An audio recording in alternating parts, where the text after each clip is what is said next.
کتے دن اے بہار پھرتے ہیں جو تیرے در سے یار پھرتے ہیں، در بدر یوں ہی خوار پھرتے ہیں۔ اس گلی کا گدا ہوں میں جس میں، اس گلی کا گدا ہوں میں جس میں مانگتے تاجدار پھرتے ہیں۔ پھول کیا دیکھو میری آنکھوں میں دشت طیبہ کے خار پھرتے ہیں۔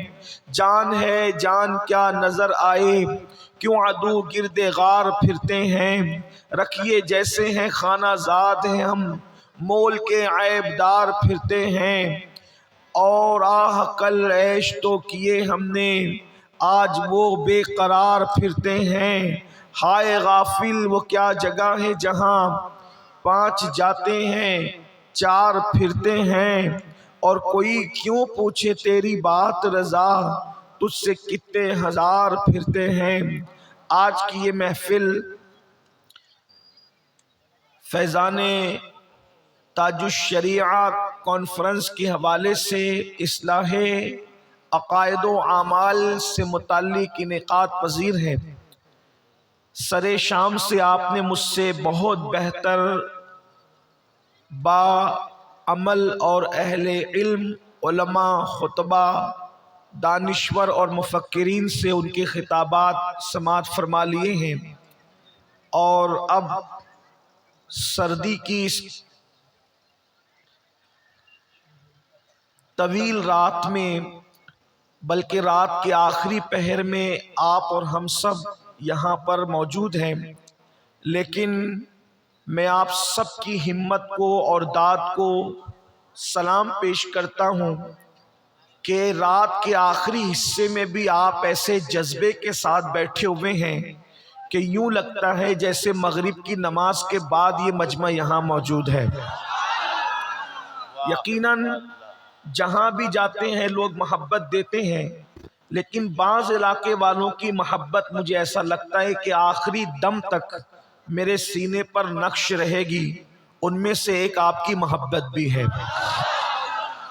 لیکن میں آپ کی محبت کا ناجائز فائدہ نہیں اٹھاؤں گا۔ بہت مختصر میں اپنی گفتگو کو اختصار کے ساتھ پوری کرنے کی کوشش کروں گا۔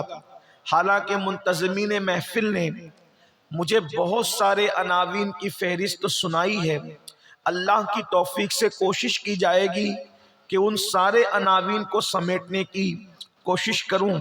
اللہ رب العزت کی بارگاہ میں دعا کرتا ہوں کہ اللہ تبارک و تعالی جنہوں نے اس محفل کو سجایا، کمیٹی کے تمام ارکان کارکنان، یہاں کے علماء کرام، ائمہ مساجد، اور جن لوگوں نے بھی جس طرح سے اس محفل میں سجانے میں جس طرح کی بھی کوشش کی، وہ یہاں موجود ہیں یا نہیں موجود ہیں، اللہ تعالیٰ سب کو اپنی شان کے مطابق بہتر صلہ عطا فرمائے۔ اور آیہ کریمہ کے جس حصے کی تلاوت کی گئی ہے، اللہ تبارک و تعالیٰ اس کے متعلق مجھے حق کہنے اور آپ سب کو حق سن کر اس پر عمل کرنے اور اسے عام کرنے کی توفیق عطا فرمائے۔ بہت جلدی سے بغیر کسی تمہید کے یا بہت مختصر تمہید کے ساتھ کچھ گفتگو پیش کرنا چاہتا ہوں، بہت توجہ سے آپ سنیں، اور مختصر ہی بات ہوگی لیکن آپ اخیر تک میرے ساتھ رہیں تو بڑی نوازشات آپ کی۔ میرے آقا صلی اللہ علیہ وآلہ وسلم کے دیوانوں، اس وقت تو پورے ہندوستان میں اصلاح معاشرہ کے جلسے شباب پر ہے۔ کوئی خطہ ہو، کوئی علاقہ ہو، کوئی صوبہ ہو، کوئی ریاست ہو، ہر جگہ ایک آواز ہے معاشرے کی اصلاح، معاشرے کی اصلاح۔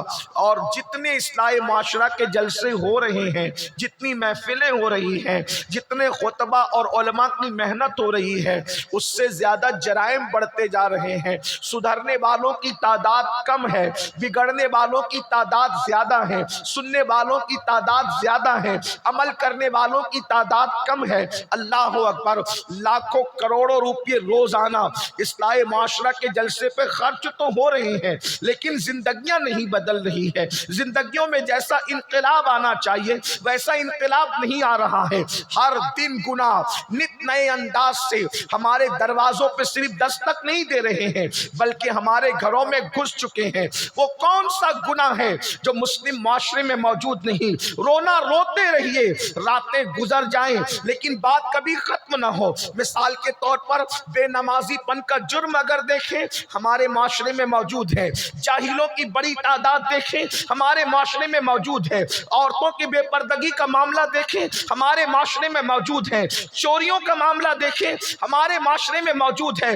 مسلمانوں حد تو یہ ہے کہ جمعہ کے دن مسجدوں کے اندر چپل تک چوری ہوتے ہیں۔ اندازہ کریں جو قوم جمعہ کی نماز میں چپل چوری کرے اس قوم کی حالت کیا ہے، سوچو تو صحیح، اس قوم کی کیفیت کیا ہے، اس قوم کے معاملات کیا ہے۔ چوروں کا معاملہ ہو، ناخواندگی کا معاملہ ہو، اسی طریقے سے عورتوں کے حوالے سے بدنگاہی کا معاملہ ہو، زنا کو دیکھیں، شراب کو دیکھیں، قتل کو دیکھیں، ظلم اور زیادتی کو دیکھیں، ایک گناہوں کا طوفان ہے۔ لیکن ان سارے گناہوں کا خاتمے کے لیے گناہ انسان کیوں کرتا ہے، انسان گناہ کیوں کر رہا ہے، گناہ کرنے کی وجہ کیا ہے؟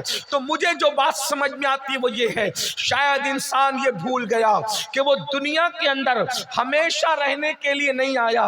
انسان اس کو بھول چکا ہے، انسان اس کو فراموش کر چکا ہے۔ آئیے تھوڑی دیر، آپ نے اب تک یقیناً بڑے خطبہ کے خطاب سنے ہیں، لیکن میری قوم کے جو دانشوروں نے شاید میرا امتحان لیا ہے۔ میں کوئی خطیب نہیں ہوں، صرف اپنے دل کے درد کے جذبات کو آپ کے دلوں کے دروازے پہ انڈیلنا چاہتا ہوں۔ اور یاد رکھنا ہم مایوس نہیں ہیں، ہم الحمدللہ ہم ایمان والی قوم رکھتے ہیں، اور قرآن نے ضمانت دی ہے وَذَكِّرْ فَإِنَّ الذِّكْرَىٰ تَنفَعُ الْمُؤْمِنِينَ کہ مومنوں کو نصیحت کرو، کہ نصیحت سے مومنوں کو فائدہ پہنچتا ہے۔ نہیں اقبال مایوس اپنی کشت ویرا سے ذرا نم ہو تو یہ مٹی بڑی زرخیز ہے ساقی، لیکن یہ مٹی زرخیز کب ہے؟ اقبال نے اسی لیے تو رونا رویا، نگاہ متائے دین و دانش لٹ گئی اللہ والوں کی، متائے دین و دانش لٹ گئی اللہ والوں کی، یہ کس کافر ادا کا غمزہ خوریز ہے ساقی۔ اللہ اکبر، جب اللہ والوں کی متاع لٹ جاتی ہے تو حالات یہی ہوتے ہیں۔ ہم گناہ کیوں کر رہے ہیں؟ اللہ اکبر، لوگوں کے سامنے نیک بننے والے، لوگوں کے سامنے متقی بننے والے، لوگوں کے سامنے پرہیزگار بننے والے، سوچو تو صحیح، سی سی ٹی وی کیمرے کی زد میں انسان ہو تو کھایا ہوا گٹکا بھی نہیں تھوکتا، اگر لوگ دیکھ رہے ہوں تو آدمی بڑا لقمہ بھی منہ میں نہیں ڈالتا، اور اللہ دیکھ رہا ہے اور انسان زنا کر رہا ہے، اللہ دیکھ رہا ہے انسان شراب پی رہا ہے، اللہ دیکھ رہا ہے انسان چوری کر رہا ہے، اللہ دیکھ رہا ہے انسان کسی کا حق غصب کر رہا ہے، اللہ دیکھ رہا ہے رشتہ داروں کے ساتھ ظلم ہو رہا ہے، اللہ دیکھ رہا ہے بیوی پہ ظلم ہو رہا ہے۔ وجہ شاید انسان یہ بھول گیا کہ مجھے مرنا ہے، مجھے موت آنی ہے، انسان بھول گیا۔ یاد رکھنا اس دنیا میں ہمیشہ نہیں رہو گے، کوئی ہمیشہ نہیں رہے گا۔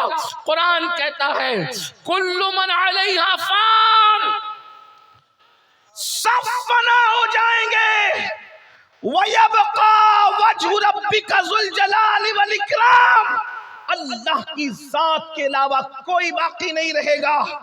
اپنی جوانی پہ گھمنڈ کر کے گناہ کرنے والوں، اپنی دولت پر ناز کر کے گناہ کرنے والوں، فرعون کی لاش پکار پکار کر کسی میوزیم سے مجھے اور آپ کو دعوت عبرت دے رہی ہے۔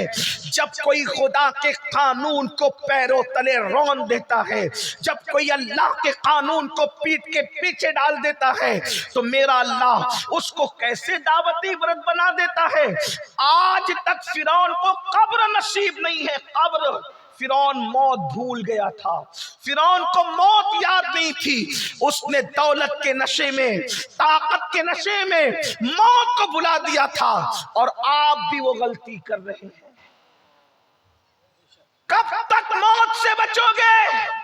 موت سے نہیں بچ سکتے۔ قرآن کہتا ہے اینما تکونوا یدرککم الموت ولو کنتم فی بروج مشیدہ، اگر تم مضبوط قلعوں میں جا کے چھپ جاؤ تو بھی موت سے تم بھاگ نہیں سکتے، مضبوط قلعوں میں بھی موت آ کر کے رہے گی۔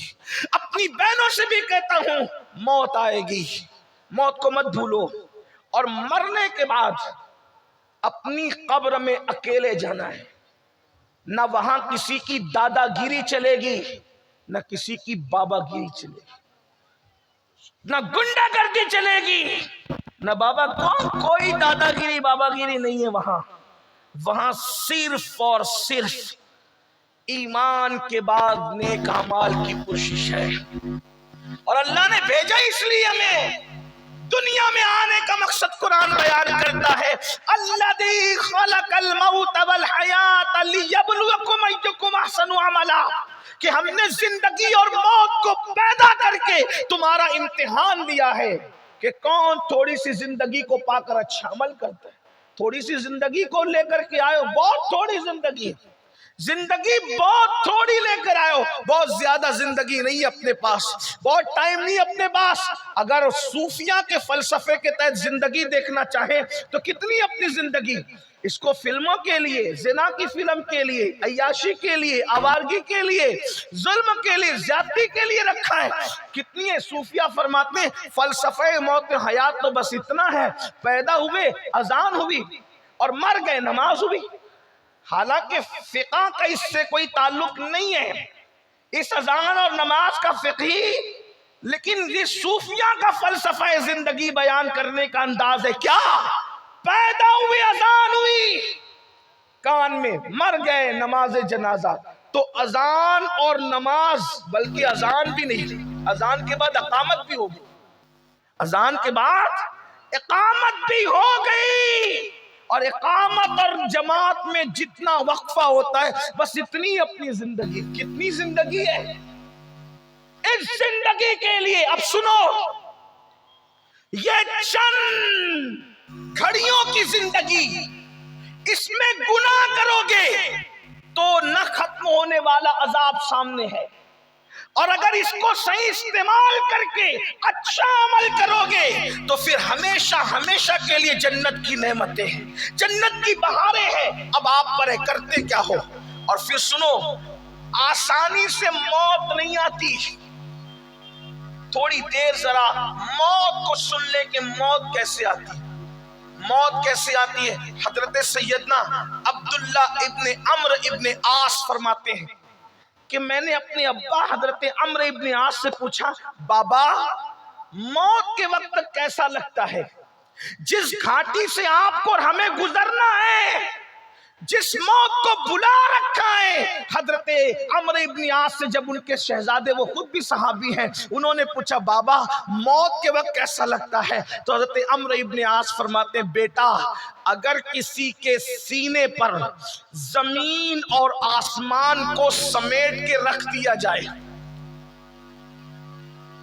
فقیہ ابو اللہ سمرقندی اپنی کتاب میں لکھ رہے ہیں، میں اپنی بہنوں سے کہتا ہوں بے پردگی کے ساتھ کسی مرد کے سامنے آنے سے پہلے اس حدیث پہ غور کرنا۔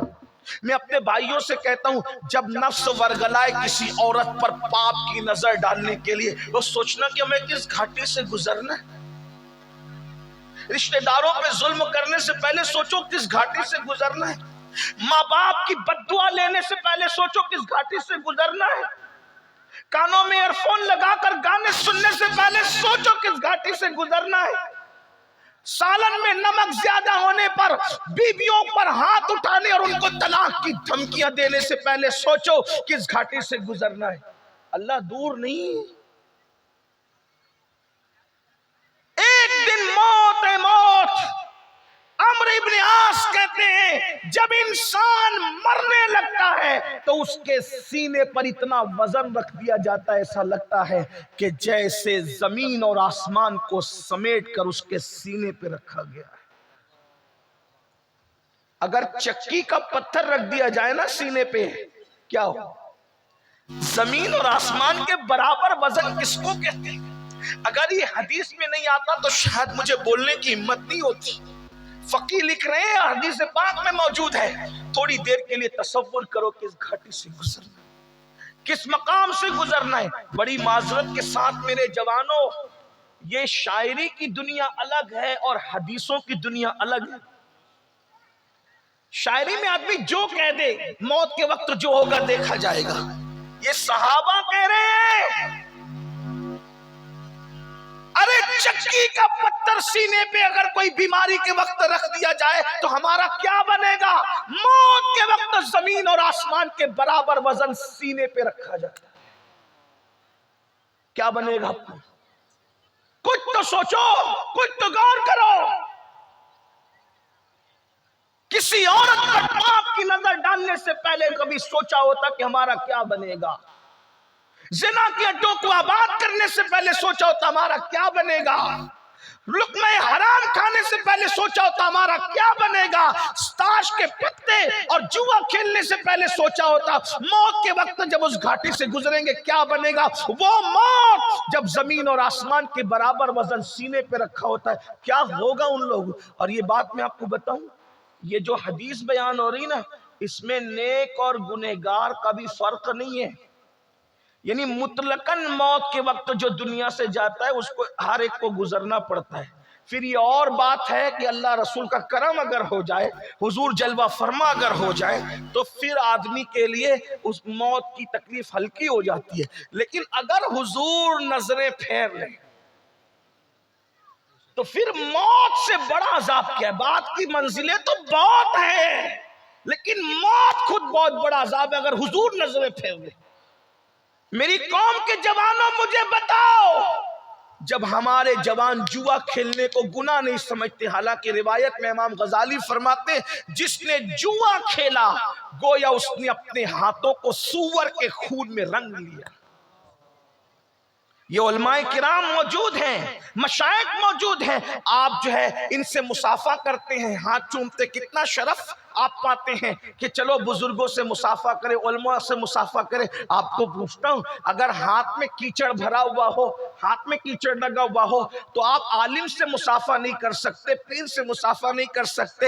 جب قیامت کے دن جوا کھیلنے کی وجہ سے تمہارے ہاتھ سور کے، خنزیر کے خون میں رنگے ہوں گے تو کیا رسول اللہ سے مصافحہ کر سکو گے؟ حضور علیہ السلام کے ہاتھوں میں ہاتھ دینے کی ہمت ہو سکے گی؟ اللہ اکبر۔ تو حضرت سیدنا عمرو ابن عاص رضی اللہ تعالیٰ عنہ ارشاد فرماتے ہیں کہ زمین اور آسمان انسان کے سینے پہ سمیٹ کے رکھ دیے جائیں تو جتنی تکلیف ہوتی ہے اتنی تکلیف انسان اس سے زیادہ محسوس کرتا ہے کہ موت کے وقت اس کے سینے پر اتنا وزن دے دیا گیا ہے۔ اسی پر بس نہیں، حضرت سیدنا عمرو ابن عاص مزید ارشاد فرماتے ہیں جب موت کے وقت انسان سانس لیتا ہے، جب اس کی سانس نکلتی ہے تو ایسا لگتا ہے کہ جیسے وہ ناک سے سانس نہیں لے رہا ہے بلکہ سوئی کے ناکے سے سانس لے رہا ہے، سوئی کے ناکے سے۔ اللہ اکبر۔ میرے بھائیوں بتاؤ، اللہ اکبر، کہ انسان کو اگر زکام ہو جائے اور زکام کی وجہ سے اس کی ناک بند ہو جائے، اللہ اکبر، زکام کی وجہ سے ناک بند ہو تو سانس لینے میں کتنی تکلیف ہوتی ہے۔ صحابی رسول کہہ رہے ہیں کہ موت کے وقت انسان جب سانس لیتا ہے تو ایسا لگتا ہے کہ جیسے وہ ناک سے نہیں بلکہ سوئی کے ناکے سے سانس لے رہا ہے۔ ایسی گھاٹی سے ہمیں اور آپ کو گزرنا ہے۔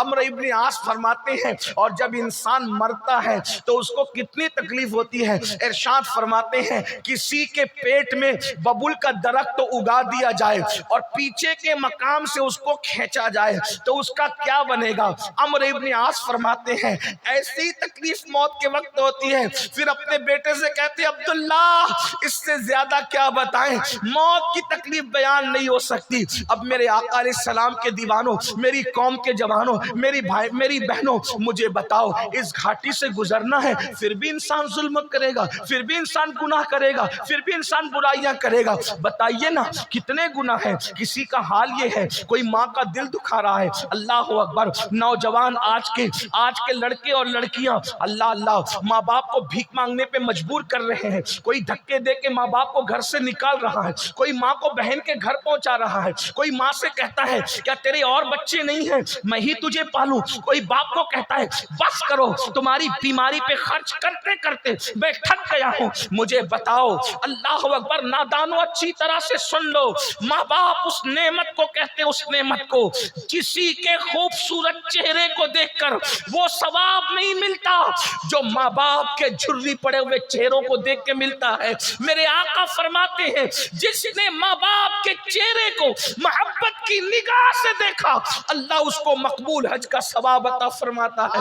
میرے آقا صلی اللہ علیہ وآلہ وسلم کے پیارے دیوانوں، آج کل کی نوجوان لڑکیاں جب بہو بن کر آتی ہے تو سیریل دیکھنے کی وجہ سے، فلمیں دیکھنے کی وجہ سے، ان کی صحیح تربیت نہ ہونے کی وجہ سے ان کو سب سے زیادہ اگر نفرت ہوتی ہے تو بڈھے لوگوں سے ہوتی ہے۔ او نوجوان لڑکے اور لڑکیاں، آج کل نوجوان لڑکے اور لڑکیاں بڈھوں کو پسند نہیں کرتے، بوڑھوں کو پسند نہیں کرتے، کیونکہ فیشن چلا ہے، آج کا ٹرینڈ چلا ہے، یہ بڈھے لوگ بک بک کرتے ہیں، یہ تو بے پر کی باتیں کرتے ہیں، ان کو تو عقل نہیں ہے، ان کو تو سمجھ نہیں۔ سن لو، اللہ کے رسول علیہ السلام نے فرمایا تمہارے لیے برکت اپنے بڑوں سے وابستگی میں ہے، اپنے بڑوں سے وابستہ رہو۔ بوڑھے لوگ بک بک کرتے کرنے دو، بد عقلی کی باتیں کرتے کرنے دو، میں کہتا ہوں ہر بوڑھے کو گھر سے نکالو گے تو ایک دن تمہیں بھی تو بڑھاپا آئے گا، اپنا کیا بنے گا، اپنا کیا بنے گا۔ اور یاد رکھنا یہ ہمارا امتحان ہے، امتحان کہ ہم بڑھاپے میں پہنچنے کے بعد ماں باپ کے ساتھ سلوک کیا کرتے ہیں۔ اور یہ بھی یاد رکھو اصلاح معاشرہ کے جلسے میں آنے والوں، اصلاح معاشرہ کی گفتگو سننے والوں، جس کے دامن میں ماں باپ کی دعا نہیں ہے وہ انسان کروڑ پتی ہو جائے، ارب پتی ہو جائے، کھرب پتی ہو جائے، وہ کبھی کامیاب نہیں ہو سکتا۔ دنیا کا سب سے کامیاب انسان وہ ہے جس کے دامن میں ماں باپ کی دعا ہے۔ اگر ماں باپ کی دعا ہے تو انسان دنیا میں بھی کامیاب ہے اور آخرت میں بھی کامیاب ہے۔ آپ کیا سمجھ رہے ہیں ماں باپ کی دعا کو؟ ماں باپ کی دعا چور اور ڈاکوؤں کو ولی بنا دیتی ہے اور ماں باپ کی بد دعا ولیوں کی ولایت کو بھی چھنوا دیتی ہے۔ اس لیے اپنے ماں باپ کا دل نہ دکھاؤ۔ آج کل کی لڑکیاں شوہر کو کہتی تمہارے اماں ابا رہیں گے، ہم نہیں رہے۔ میں جانتا ہوں کہ ساس کو علم نہیں ہوتا، نئے دور کی بہو کے مقابلے میں اس کی نہیں بنتی، لیکن بہوؤں کو سوچنا چاہیے کہ آج میں بہو ہوں، کل میں بھی تو ساس بنوں گی۔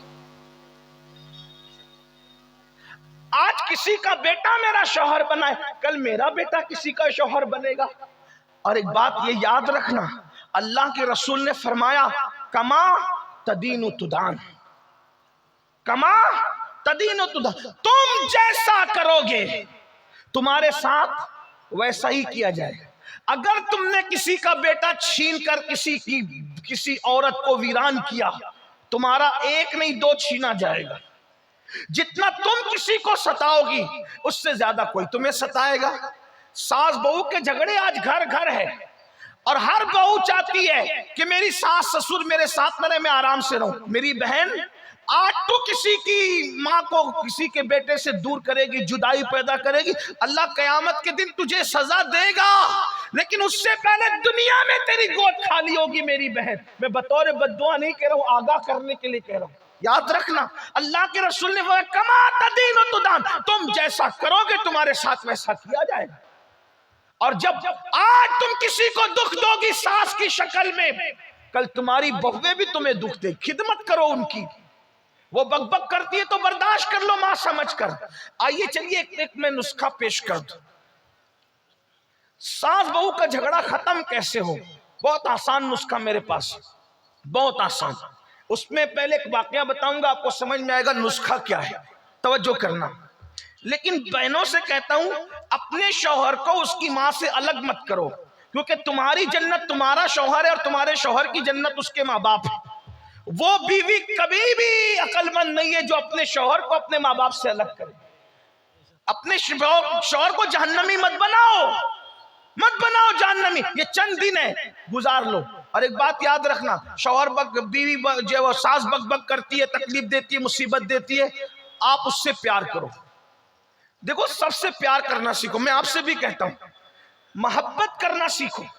اللہ کے رسول صلی اللہ علیہ وآلہ وسلم نے فرمایا میرے اللہ نے میری تربیت کی اور مجھے اخلاق سکھائے. کیا اخلاق سکھائے؟ آقا فرماتے میرے اللہ نے مجھے 3 باتیں سکھائی. جو تم سے دور بھاگے تم اس کے قریب جاؤ. یہ صرف سانس کے لیے نہیں ہے، ہر مسلمان اس 3 بات کو غور سے سنے. آقا فرماتے جو تم سے دور بھاگے تم اس کے قریب جاؤ. رشتہ دار دور بھاگتے قریب جاؤ، چچا تایا دور بھاگتے قریب جاؤ، دوستو دور بھاگتے قریب جاؤ. آقا نے ہمیں اخلاق سکھائے جو تم سے دور بھاگے تم اس کے قریب جاؤ، جو تمہیں توڑے تم اس کو جوڑو. توڑنے کا مقابلہ توڑنے سے نہیں کرو، جو تمہیں توڑے تم اس کو جوڑو، اور پھر جو تم کو محروم کرے تم اس کو عطا کرو. 3 باتیں اپنے اندر پیدا کرو، اس کی برکت دیکھنا. یاد رکھنا میرے بھائیوں اور میری بہنوں، جب بھی نفرتوں میں اور محبتوں میں جنگ ہوتی ہے، نفرت ہمیشہ ہار جاتی ہے، جیت ہمیشہ محبت کی ہوتی ہے. نفرت کے مقابلے میں کبھی نفرت مت بانٹو، نفرت کے مقابلے میں محبت دینا سیکھو. اہل نفرت ہار جائیں گے، اہل محبت جیت جائیں گے. نہیں جانتے اللہ اکبر کسی کے ہاتھ میں تلوار ہے، کوئی تلوار لے کر نفرت میں بھرپور آتا ہے، آج تو محمد کو قتل کر دوں گا. کسی کے ہاتھ میں تلوار ہے، کسی کے ہونٹوں پہ دعا ہے. اللہ عمر کو ایمان نصیب فرما. دیکھو نفرت ہار گئی، محبت جیت گئی. تلوار ہاتھ میں لینے والا قیامت تک کے لیے غلام بن گیا. نہیں دیکھتے، تاریخ ہے، تاریخ ہے، تاریخ ہے. نفرتیں ہمیشہ ہارنے کے لیے ہے، محبت ہمیشہ. محبت پیش. جن کے ہاتھوں میں پتھر تھے ان کے لیے میرے نبی کی دعا تھی اللہم اہدی قومی، اے اللہ میری قوم کو ہدایت عطا فرما. اللہم اہدی قومی فإنہ لا یعلمون، یہ مجھے نہیں جانتے. محبتیں جیت گئی. فتح مکہ کے دن وہی لوگ مجرم کی طرح سر جھکائے کھڑے تھے. آقا سے وہ سوچتے تھے کہ ابھی شان ابرو ہوگا اور خون کی ندیاں بہیں گی، لیکن جانتے حضور نے کیا کیا؟ حضور نے کیا کیا؟ فرمایا جاؤ میں نے تم سب کو معاف کر دی. کیا اثر ہوا؟ جو چاند کے ٹکڑے دیکھ کر مسلمان نہیں ہوئے تھے، جو چاند کے ٹکڑے دیکھ کے مسلمان نہیں ہوئے تھے، نبی کے معاف کرنے کا انداز دیکھ کر مسلمان ہو گئے. یہ ہے محبت. محبت بہت پاورفل چیز ہے. تلوار جہاں ہار جاتی ہے وہاں محبت کام کرتی. تو حضرت محبوب الہی کا فرمان ہے، نظام الدین اولیاء سرکار فرماتے ہیں کانٹوں کے مقابلے میں کبھی کانٹے مت بچھانا، ورنہ دنیا کانٹوں سے بھر جائے گی. کانٹے بچھا کے سکون نہیں ملتا، کانٹے اٹھا کے سکون ملتا ہے. آج آپ کہتے ہیں نا مولانا سب ہے سکون نہیں ہے. کیوں؟ سب ہے، اے سی ہے سکون نہیں، پنکھے ہے سکون نہیں، اچھا کھانا ہے سکون نہیں، مرغ مسلم مرگن غذا ہے سکون نہیں، اچھے کپڑے سکون نہیں، اچھا مکان ہے سکون نہیں، اچھی دکان ہے سکون نہیں، اچھا کاروبار ہے سکون نہیں، اولاد ہے سکون نہیں، بیوی ہے سکون نہیں، ماں باپ ہے سکون نہیں. کہتے ہو سب کچھ ہے سکون نہیں. نادان، سکون نرم بستروں سے نہیں ملتا. دوسروں کو سکون عطا کرو تمہیں خود سکون کی دولت نصیب ہو جائے. آج تمہارے ضمیر اسی لیے بے قرار ہے کہ تم نے پیار دینا چھوڑ دیا، تم نے محبت دینا چھوڑ دیا. ارے میرے عزیز، کتے کو روٹی دو تو اتنا سکون ملتا ہے، ماں باپ کی خدمت کرنے پہ کتنا ملے گا؟ سوچو. درختوں کو پانی دینے پہ اتنا سکون ملتا ہے، کسی مسلمان کی خدمت کرنے پہ کتنا سکون ملے گا؟ تو میں جو نسخہ پیش کرنے چلا تھا میں نے کہا تھا جلدی ختم کر دوں گا، میں واقعی سمیٹوں گا، پھیلاؤں گا نہیں. ساس بہو کا جھگڑا کیسے ختم؟ بڑا مسئلہ ہے. مسئلہ کشمیر اتنا بڑا نہیں ہے جتنا گھر گھر کا یہ جھگڑے ہیں، لیکن بہت آسان ہے. ہم لوگوں کے پاس تو سب آسان ہے، آسان ہے. کہتے ہیں بہنیں، نوجوان بہنیں غور سے سنیں، میں ان کی مجبوریاں جانتا ہوں. اکڑ دماغ اور کھڑ دماغ بڈھیاں یقین جانے ایسی بک پیچھے لگاتی ہے کہ جلدی جوانوں سے ہضم نہیں ہوتا. اگر بڈھی امی موجود ہے تو معاف کرنا، کھانا کھا کے بھی کہیں گی کہ مجھے کھلایا نہیں. بڑھاپے میں دماغ ہی بچوں کی طرح ہو جاتا ہے تو نوجوان اس کو جلدی جب وہ برداشت نہیں کر پاتے. لیکن یاد رکھیں، اتنا سوچتے ہیں کہ میں نے بھی بوڑھی ہونا ہے بس. آپ سے بھی کہتا ہوں، آپ نے بھی سوچتے ہیں جب ماں باپ بک بک کرے تو سوچتا ہے کہ ہم نے بھی بوڑھا ہونا ہے. اور یاد رکھنا بوڑھوں کی بڑی برکت ہے، جس گھر میں بوڑھے ہوتے ہیں اس گھر میں رحمتیں نازل ہوتی. بوڑھوں کے قدموں میں برکت ہے. یہ بڈھے لوگ بہت قیمتی ہے، بلکہ اللہ فرماتا ہے جن کی داڑھی اسلام میں سفید ہو جائے میں ان کی دعا کو رد نہیں کرتا، ان کی دعا کو رد کرنے میں حیا کرتا ہوں. جب انسان بڈھا ہو جاتا ہے تو اللہ فرشتوں سے کہتا ہے اس کے گناہ مت لکھا کرو. اللہ تعالیٰ بڈھوں سے محبت کرتا ہے. بڈھے لوگ بہت اچھے ہوں، لیکن بہرحال اب وہ ہو جاتا ہے مسئلہ. ایک لڑکی تھی، اس کی شادی ہوئی. ایک لڑکی تھی، اس کی شادی ہوئی. شادی ہو کر کے جیسے ہی وہ اپنی سسرال گئی، شوہر تو تھا بہت اچھا، میاں بیوی پٹتی بھی اچھی تھی، لیکن بڑی بھی پیچھے لگی رہتی تھی. یہ نہیں کیا، وہ نہیں کیا، وہ نہیں کیا، وہ نہیں کیا، وہ نہیں کیا. تنگ آ گئی بہو. تنگ آئی تو اپنے ابا کے پاس آئی. بابا یہ بڑھیا بہت پریشان کرتی ہے، بابا اس کا کچھ علاج بتاؤ. باپ شریف تھا. شریف باپ نے کہا بیٹا وہ تیرے شوہر کی ماں ہے، اگر وہ بک بک کرتی ہے تو تو اپنی ماں سمجھ کر اس کو برداشت کر. یہ اس دور کی بات ہے جب لوگ ماں کی بات بھی سنتے تھے. ابھی لوگ ماں کی نہیں سنتے تو ساس کی کیا سنیں. آج کی بچیاں تو ماں کی بھی نہیں سنتی، آج کے بچے تو ماں باپ کی نہیں سنتے. بہرحال تو وہ دور تھا، کہا بیٹی ماں سمجھ کے برداشت کر لے بیٹا، جانے دے. کہا نہیں میں واپس گھر آؤں گی. باپ نے کہا بیٹا شریفوں کی بیٹیاں شادی کا جوڑا پہن کے نکلتی ہے تو شوہر کے گھر سے پھر وہ کفن پہن کے نکلتی ہے. ہمارے یہاں شادی کے بعد واپسی کا کوئی تصور نہیں ہے. اور یہی میں آج کے ماں باپ سے بھی کہنا چاہتا ہوں، اپنی بیٹیوں کو شے دے کے بگاڑو مت کہ ہم پال لیں گے، ہم پال لیں گے. ارے تو اپنی بیٹی کو سونے کے گولڈ کے پلنگ پہ سلا سکتا ہے، لیکن جو شوہر دے سکتا ہے کیا وہ تو دے سکتا ہے؟ بیوی کو سکون صرف شوہر کے ساتھ ملتا ہے. لِتَسْكُنُوا إِلَيْهَا. بھائی وہ نہیں دے سکتا جو شوہر دے سکتا ہے، باپ وہ نہیں دے سکتا جو شوہر دے سکتا ہے، ماں وہ نہیں دے سکتی جو شوہر دے سکتا ہے، سہیلیاں وہ نہیں دے سکتی جو شوہر دے سکتا ہے. شوہر کے پاس جو ہے وہ کسی اور کو دینے کے لیے جائز بھی نہیں ہے، وہ دے بھی نہیں سکتا. اس لیے قوم کی بیٹیوں سے کہتا ہوں اگر اللہ نہ کرے زندگی میں کوئی ظالم شوہر مل جائے، نباہ کر لو، کر لو نباہ. کیونکہ ہمارے نبی نے فرمایا جو اپنے شوہر کے ظلم پہ صبر کر کے نباہ کرے گی ایسی عورت کو اللہ حضرت آسیہ اور مریم کا ثواب عطا فرمائے. اور آپ سے بھی کہتا ہوں نا کہ اگر ظالم بیوی مل جائے، ہو بھی سکتا ہے، اگر مل جائے آپ بھی صبر کریں، موچوں پہ تاؤ دے کر طلاق کا پلان نہ کریں.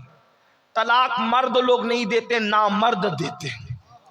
اگر مجھے نامردوں کی فہرست بنانے کی اجازت مل جاتی تو میں ان کے نام پہلے نمبر پہ رکھتا جنہوں نے بے قصور بیویوں کو طلاق دے دیا ہے. وہ مرد نہیں، وہ ظالم نامرد ہیں. مرد ہوتے تو نباہ کرتے، کیونکہ کہتے وہ اس قابل نہ تھی، تو کیا قابل ہے.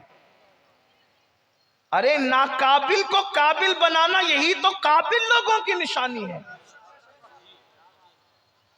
شریر گھوڑے کو بس میں کرنا عیب نہیں ہے، یہ گھوڑ سوار اچھا گھوڑ سوار ہونے کی نشانی ہے کہ شریر سے شریر گھوڑا وہ قابو میں کر لیتا ہے. یہی تو ہے. اس لیے اگر بیوی تمہیں ظالم مل جائے تم صبر کرو. آقا فرماتے اللہ صبر ایوب کا اجر تمہیں عطا فرمائے گا. تم بھی تھوڑا صبر سے کام. اور یاد رکھنا پہلوان وہ نہیں ہے جو لوگوں کو پچھاڑ دے، پہلوان وہ ہے جو غصے کو پی جائے. بہترین بہادر انسان وہ جو غصے کو پی جائے، غصے کو پینے والا. اور اپنے ہاتھوں کا زور اپنی کمزور بیویوں پہ دکھانے والوں وہ مرد نہیں ہوتے جو عورتوں کو مارا کرتے. اللہ کے رسول علیہ السلام نے فرمایا کمینے لوگ ہیں، کمینے جو عورت کی عزت نہیں کرتے. حضور کی حدیث. میرے پاس اتنی طاقت نہیں ہوتی کہ میں یہ باتیں کرتا. فقیہ ابو اللہ سمرقندی نے حدیث کے الفاظ لکھے جو بیوی کو کی عزت نہیں کرنا جانتے وہ کمینے. کمینے شریف انسان وہ ہے جو بیوی کی عزت کرنا جانتا ہے. اسی لیے میرے آقا نے فرمایا تم میں سب سے بہتر وہ ہے جو اپنی بیوی کے ساتھ اچھا سلوک کرتا ہے. ہاتھ میں تسبیح رکھ کر مکاری کرنے کو اچھائی نہیں کہتے. کندھے پہ مسلح ڈال کے گھومنے کو اچھائی نہیں کہتے، صرف داڑیاں رکھ کر کوئی اچھا نہیں ہوتا۔ فرمایا تم میں سب سے اچھا وہ ہے جو اپنی بیوی کے ساتھ اچھا سلوک کرتا ہے۔ جاؤ بیویوں کے دل جیتو۔ تو بہرحال عرض کیا کر رہا تھا، جلدی جلدی سفر پورا کرتے چلتے، مجھے سردی کا احساس ہے اور میں جانتا ہوں 2 گھنٹے بیٹھنے کے بعد سردیوں میں حاجتیں شروع ہو جاتی ہیں، لیکن آپ کے جگر کو پھر سلام کرتا ہوں، آپ کی محبتوں کو پھر سلام کرتا ہوں، لیکن بات پوری کروں گا جلدی سے۔ تو اس لڑکی نے کہا اپنے بابا سے، بابا میں چھوڑ آتی ہوں گھر، شوہر اچھا ہے لیکن ساس اچھی نہیں۔ کہا بیٹی شریفوں کے گھر ایسے نہیں ہوتے کہ بیٹی آ کر کے بیٹھ جائے، نہ ہم تجھے نہیں بٹھائیں گے، جا نباہ کر۔ اب باپ کی طرف سے جب شے نہیں ملتی، ماں کی طرف سے شے نہیں ملتی، تو پھر بچیاں نباہ کرتی ہیں۔ اور ایک بات یہ بھی کہتا ہوں، کچھ بچیاں کچھ چنچل ہوتی، بے باک، تو جب دیکھتی کہ ماں باپ شے نہیں دے رہے تو پھر وہ خودکشی کا سوچنے لگتی۔ یاد رکھنا دنیا کی جو مصیبت ہے وہ ختم ہونے والی ہے، اگر دنیا کی مصیبت سے تنگ آ کر کے خودکشی کرو گے نا تو قیامت تک جہنم کے اندر تم نے جیسی خودکشی کی ہے ویسی بار بار تمہیں مارا جائے گا۔ جیسے تم نے پھانسی لی تو بار بار جہنم میں تمہیں پھانسی دی جائے گی، اگر تم نے زہر پیا بار بار تمہیں جہنم میں زہر پلایا جائے گا، اگر تم نے چھورا بھوگ لیا تو تمہیں بار بار تمہارے اندر چھورا بھوگا جائے گا۔ اس کا مطلب یہ ہے کہ دنیا سے اس لیے خودکشی کی تھی کہ چین مل جائے، لیکن یہ 2 دن کا چین دنیا میں نہیں ملا اور آخرت میں ہمیشہ کے لیے عذاب میں مبتلا ہو گئے جب تک اللہ چاہے گا۔ خودکشی کرنے والوں کو دیر تک عذاب ہوگا، خودکشی کرنے والوں کو بہت عذاب ہوگا۔ اور یہ بھی یاد رکھنا خودکشی کرو گے تو بھی جیسے خودکشی کیے بار بار ویسی مارے جاؤ گے، اور اگر کسی کو قتل کیا ہے تو جیسی انداز سے تم نے کسی کو قتل کیا ویسی تمہیں بھی جہنم کے اندر قتل کیا جائے گا۔ اور آقا فرماتے ہیں جس نے کسی بے گناہ کو قتل کیا اللہ نے اس پہ جنت کی خوشبو بھی حرام کر دی۔ چڑیا کو بے گناہ نہیں مار سکتے، چڑیا کو بے ضرورت نہیں مار سکتے، کھیل کود کے لیے چڑیا نہیں ماری جا سکتی۔ اگر آپ کو کھانا ہے اور جو علماء نے جو بتائے ہیں معاملات اسی، اگر کوئی کھیل کود کے لیے چڑیا کی زندگی سے کھیلے، حدیث پاک میں آیا ہے اللہ کے رسول علیہ السلام فرماتے ہیں کسی نے کسی چڑیا کی زندگی سے کھیل کیا ہوگا تو وہ چڑیا اللہ سے فریاد کرے گی مولا فلاں نے میری زندگی کے ساتھ کھیلا تھا، آج عدل اور انصاف کا دن ہے، مجھے انصاف چاہیے۔ اللہ کے رسول فرماتے ہیں چڑیا کی فریاد بجلی کی کڑک کی طرح سنائی دے گی، اور اللہ فرمائے گا آج انصاف کا دن ہے۔ اگر کسی نے چڑیا کی زندگی سے بھی کھیلا ہے اس کے اعمال برباد کیے جائیں گے اور اس کو منہ کے بل گھسیٹتے ہوئے جہنم میں داخل کیا جائے گا۔ چھٹاک بھر کی چڑیا کی زندگی سے جو کھیلے اس کے اعمال برباد کر کے اسے جہنم میں داخل کیا جائے گا، جو انسانوں کی زندگی سے کھیلے اس کا کیا حال ہوگا۔ یہ دنیا ہی سب کچھ نہیں ہے، توبہ کرو بدلو۔ تو عرض یہ کر رہا تھا کہ دنیا کی مصیبتوں سے تنگ آ کر کبھی خودکشی کا مت سوچنا، یہ دنیا ہے، چند دن میں دنیا گزر جائے گی، ختم ہو جائے گی۔ آخرت کا سوچو، آخرت میں بہت مزے ہیں، بہت مزے ہیں، آخرت میں بہت کرم ہے، جو چاہو گے وہ نعمتیں ملے گی، دنیا سنوار لو، بس دنیا میں صحیح سے جی لو۔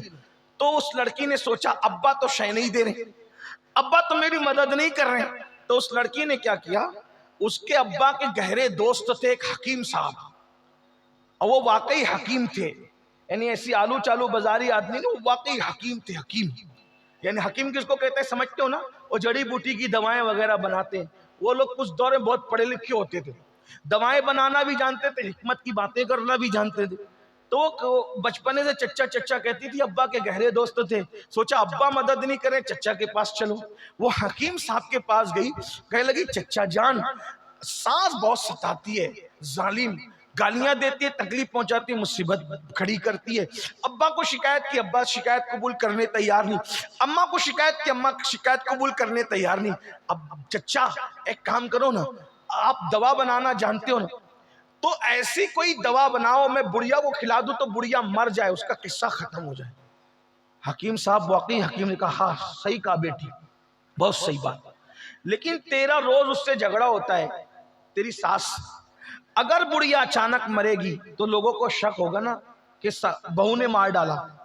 اپنے ایک آئیڈیا چلتے ہیں، کیا اس کو اچانک نہیں مارتے، 3 مہینے کے اندر مرے گی بڑھیا، لیکن اس کو ہم لوگ تھوڑا سا سلو پوائزن یعنی تھوڑا تھوڑا زہر روز دیں گے اس کو.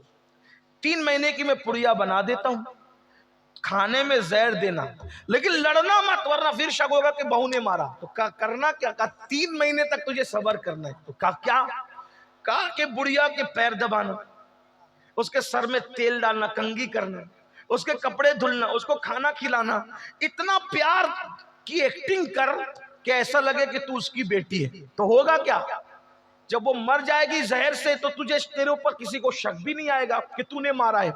اس نے کہا 3 مہینے اگر بڑھیا کو جھیل لوں تو ہمیشہ کے لیے میری راحت ہی راحت ہے. تو چلو 3 مہینے پیر دبانے میں جاتا کیا ہے، 3 مہینے کھانا کھلانے میں جاتا کیا، 3 مہینے خدمت کرنے میں جاتا کیا ہے. بڑھیا لے کر آئی چپکے سے. اب آئی تو بڑی بھی نے کہا کہاں گئی تھی؟ اماں وہ تو میں ایسے ہی گئی، اپنا انداز پیار کا. اب وہ گالی دے رہی ہے، چپ ہے. امی میں کھانا دوں تمہیں، چل جا یہاں سے، نکل بدماش کہیں گی. جو بھی ہوا ہوگا، جیسا بھی ہوا ہوگا، جیسے آپ سنتے دیکھتے رہتے ہیں. اس نے کہا نہیں امی آپ ناراض دو نا، میں آپ کو کھانا دیتی ہوں. ایک بات یاد رکھنا میرے عزیز، کتے کو بھی پیار دو نا تو کتا بھی تم ہلانے لگتا ہے. بکری کو بھی سہلاؤ نا تو بکری اور گائے بھی گردن جھکا دیتی ہے. پیار میں وہ اثر ہے، پیار میں وہ تاثیر ہے. پتھر بھی موم ہوتا ہے، کتے بھی زیر ہوتے ہیں، جانور بھی سر جھکاتے ہیں. آپ کبھی کسی جانور کے ہاتھ بدن پہ ہاتھ پھیر کے دیکھنا پیار سے، نہ گردن جھکائے تو پھر کہنا. فطرت ہے. محبت کی تاثیر، محبت بڑی پر اثر ہے، محبت میں بڑی تاثیر ہے. جو مہم ہتھیاروں سے سر نہیں ہوتی وہ محبتوں سے سر ہو جاتی ہے. ایک دن گزرا، اس نے وہ پڑیا کھانے میں ملا دی، ناشتے میں کھانے میں ملا کر بڑھیا کو دیا. پیر دبا رہی ہے، سر دبا رہی ہے، کپڑے پیش کر رہی ہے. بڑھیا سوچ رہی ہے اتنے موڈ میں آج کیسے ہے یہ بدماش، ہمیشہ ستاتی رہتی ہے، منہ چلاتی رہتی ہے، اور یہ آج بڑی خدمت کر رہی ہے. سوچا ہو سکتا ہے کوئی بات ہو. دوسرا دن پھر وہی، تیسرا دن پھر وہی.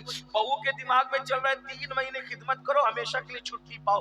جیسی 8-10 دن گزرے، اب یہ پیار دینے والی بہو پیار دے رہی. تو بڑھیا نے سوچا یا اللہ میری بہو مجھے اتنا پیار دے رہی، میں وہی کم وقت دل میں اس کا کینہ لے کے بیٹھی. تو بڑھیا نے بھی سوچا جب بہو بدل گئی تو مجھے بھی بدل جانا چاہیے.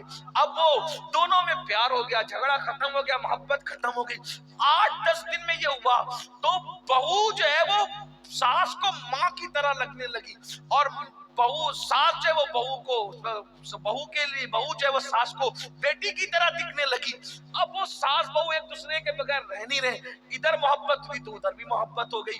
اب بیٹی بیٹی بیٹی کہہ کے پکارتی ہے. گھر کا ماحول بدل گیا، جھگڑا ختم ہو گیا، یہ ہو گیا وہ ہو گیا، یہ بھی اس کے بغیر نہیں، وہ بھی اس کے بغیر نہیں. اس کو اچانک خیال ہے ارے بڑھیا تو 3 مہینے بعد مر جائے گی، میری اتنی اچھی ساس 3 مہینے بعد مر جائے گی. 15 دن کے بعد روتے دھوتے پہنچی، چچا وہ جو آپ نے 15 پڑیاں تو کھلا دی اس کو اور وہ مر جائے گی، تم نے 3 مہینے کے لیے کہا تھا. میری ساس مجھ سے بہت پیار کری چچا، جو مجھ سے اتنا پیار کرے وہ مر جائے مجھے گوارا نہیں، چچا میری ساس کو بچا لیجئے. مسکرا کر بڑے میاں نے کہا بیٹی میں جانتا تھا جب تو اپنی ساس کو پیار دے گی نا بیٹا تو وہ بھی تجھ سے پیار کرنے پہ مجبور ہو جائے گی. تو کسی کو پاگل کتے نے تو نہیں کاٹا نا کہ محبت کے بدلے میں نفرت ہی کرے، لیکن ایک نہ ایک دن محبت اپنا اثر دکھاتی ہے. بیٹا میں نے زہر نہیں دیا تھا، وہ تو ایسے ہی تو اگر میں منع کرتا تو کہیں اور چلی جاتی، غلط راستے بھی چلی جاتی، کسی بدماش کے پاس چلی جاتی جو واقعی تجھے زہر دیتا. تو میں نے سوچا کہ منع بھی نہ کروں اور یہ کام بھی کر دوں. تو میں جانتا تھا جب تو پیار کرے گی تو وہ بھی پیار کرے گی. میری بہنوں یہ پڑیا آپ بھی لے کر جاؤ، اپنی ساس کی خدمت کرو، نندوں کی خدمت کرو، جٹھانیوں کی خدمت کرو. آپ سے بھی کہتا ہوں لوگوں سے پیار کرو. میرے آقا علیہ السلام کے دیوانوں، یہ قادری فقیر آپ کی بستی میں تمہیں گارنٹی دے کے جا رہا ہے سب سے پیار کرو، دنیا قدم میں نہ جھک جائے تو پھر کہنا. آخری بات عرض کروں آپ کے سامنے، بس توجہ سے سن لے. آخری بات عرض کروں آپ کے سامنے، اللہ کے رسول نے کس کس کو معاف کیا، اللہ کے رسول نے کیسے کیسے لوگوں کو معاف کیا جانتے ہیں؟ آخری بات دیکھو حضور نے کیسے معاف کیا. معاف کرنا سیکھو. آقا علیہ السلام فرماتے معاف کرنے سے عزت نہیں جاتی اور صدقہ دینے سے مال کم نہیں ہوتا. معاف کرو خدا تمہاری عزت بڑھائے گا، صدقہ دو اللہ تمہارے مال میں برکت عطا کرے گا. ایک سنیں توجہ سے، آخری بات اس کو اپنے الفاظ کے جامع میں پیش کر رہا ہوں. توجہ سے سنو. مکہ فتح ہوا، فتح مکہ کا دن تھا. اللہ کے رسول نے فرمایا کوئی کسی پہ تلوار نہیں اٹھانا. صحابہ نے کہا ٹھیک ہے. لیکن حضور علیہ السلام نے کچھ لوگوں کے نام بلیک لسٹ میں گویا کے رکھے تھے، یعنی یہ دکھے تو اس کو، دکھے تو قتل کر دینا ہے، کیونکہ ان لوگوں نے کیے ہی تھے ایسے کام. ان میں سے کچھ لوگ تھے، ان میں ایک نام تھا وحشی. یہ وحشی کون ہے جانتے ہیں؟ وحشی اللہ اکبر. یہ وحشی وہ شخص ہے، وہ جوان ہے جنہوں نے رسول اللہ کے سگے چچا حضرت امیر حمزہ کو قتل کیا، اور قتل کر کے سینہ چیرا تھا، اور ایک عورت کے حوالے کیا تھا. اس عورت نے وہ کچا چبایا تھا کلیجہ اور تھوکا تھا.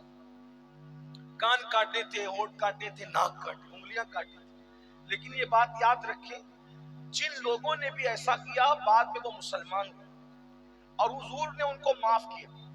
تو اسلام لانے سے پہلے اگر کسی نے کچھ کر دیا تو اسلام لانے کے بعد اب ہم اس پر تان نہیں کر سکتے. یاد رکھنا، حضور نے جن کو معاف کر دیا اب ہم ان مردے گڑوں کو، ان گڑے ہوئے مردوں کو نہیں اکیل سکتے. کچھ لوگ ایسا کرتے ہیں. یاد رکھنا، جس کو رسول اللہ نے معاف کر دیا اب ہم غلام ہونے کی حیثیت سے ان پہ کرٹیسائز نہیں کر سکتے، نکتہ چینی نہیں کر سکتے، ان کے عیب بیان نہیں کر سکتے. تو حضور نے کیسے اپنا بنایا؟ وحشی ایک حبشی غلام ہے، چھوٹی چھوٹی آنکھیں، نشانے باز ہے. امیر حمزہ کو قتل کیا اور کان کاٹے، ناک کاٹی، انگلیاں کاٹی. آقا کا فرمان تھا وحشی دکھے گا اس کو جہاں دکھے قتل کر دے، جہاں دکھے. کسی نے وحشی سے کہا وحشی تیرے نام کے حوالے سے محمد عربی روح فدا صلی اللہ علیہ وآلہ وسلم کا فرمان ہے کہ وحشی جہاں دکھے اسے قتل کر. تو ان کے صحابی تمہیں ڈھونڈ رہے ہیں وحشی، وہ تمہیں قتل کر دیں گے. تو وحشی نے کہا جب مجھے قتل ہی ہونا ہے تو میں ان کے صحابہ کے ہاتھ سے کیوں قتل ہوں؟ بھائی جب قتل ہی ہونا ہے تو میں بہادر آدمی، بڑے آدمی کے ہاتھ سے قتل ہوں گا تو زندگی بھر میرا نام رہے گا. میں ڈائریکٹ جاؤں گا محمد عربی کے پاس اور ان کو کہوں گا وہ خود ہی قتل کریں. بھائی جب وہ مجھے قتل کریں گے تو میرا نام رہے گا نا، میں ان کے صحابہ کے ہاتھ سے قتل نہیں ہوں گا. اور وحشی بہادر آدمی تھا، آ گیا فتح مکہ کے آگے حضور کے سامنے کھڑا ہو گیا. اللہ کے رسول علیہ السلام نظریں جھکائے، گردن، حضور کی عادت تھی حضور ہمیشہ گردن جھکا کے اور نظریں جھکا کر کے بیٹھا کر. نیچی آنکھوں کی شرم و حیا پہ درود، اونچی بینی کی رفت پہ لاکھوں سلام. صحابہ بیٹھے ہیں، حضور کی نظریں جھکی ہوئی ہے. وحشی پھر مضبوط جسم آدمی، قد چھوٹا ہے، آنکھیں چھوٹی چھوٹی ہے، اور وحشی جو وہ حبشی نسل ہے، مضبوط جسم، بہت تیز و ترار. آگے کھڑا ہوتا ہے اور مخاطب ہوتا ہے اے محمد صلی اللہ علیہ وسلم، کیا آپ نے میرے قتل کا حکم دیا؟ حضور نے نظر اٹھائی، کون ہے تو؟ مجھے کو وحشی کہتے، حمزہ کا قاتل ہوں میں. ہاں، میرے چچا کو تو نے قتل کیا، ان کا سینہ چیرا، کان کاٹے، ناک کاٹی، ہونٹ کاٹے، زبان کاٹی، انگلیاں کاٹی. عورتوں نے اس کو پرو کر کے زیور کی شکل میں پہنا تھا. تو یہ نا میرے چچا کا قاتل وحشی، تو ہے نا؟ ہاں، میں نے قتل کیا آپ کے چچا کو، اسی لیے حکم ہے تمہیں قتل کیا جائے. تو اچانک اس کی زبان سے نکلا اے محمد صلی اللہ علیہ وسلم، کیا آپ مجھے معاف نہیں کر سکتے؟ کون؟ چچا کا قاتل، وہ چچا جن کو حضور باپ کا درجہ دیتے، اپنے چچاؤں میں ان سے بے پناہ پیار کرتے تھے. سوچو مسلمانوں، ہم نبی کے نام پہ جان دینے کی بات کرتے ہیں، لبیک یا رسول اللہ کے نعرے لگاتے ہیں، حضور کو آئیڈیل بنانے کی بات کرتے ہیں. لیکن آج ہمارا انداز کیا ہے؟ ہماری پھوپھیوں سے ہماری نہیں بنتی، ہمارے چچاؤں سے ہماری بات بند ہے، ہمارے رشتہ داروں سے ہم نفرت کرتے ہیں. یاد رکھنا، مولما کی موجودگی میں آئی عرض کیے جا رہا ہوں، داڑھی، ٹوپی اور نماز تمہیں اس وقت تک جنت میں نہیں لے جا سکتی جب تک تمہارے سینوں میں اپنے رشتہ داروں کے لیے، مومنوں کے لیے محبت نہ ہو، اللہ کے رسول فرماتے ہیں ان لوگوں کے سجدے اور ان کی دعائیں ان کے سر کے اوپر نہیں جاتی جن کے دلوں میں مسلمانوں کے لیے کینہ ہوتا ہے۔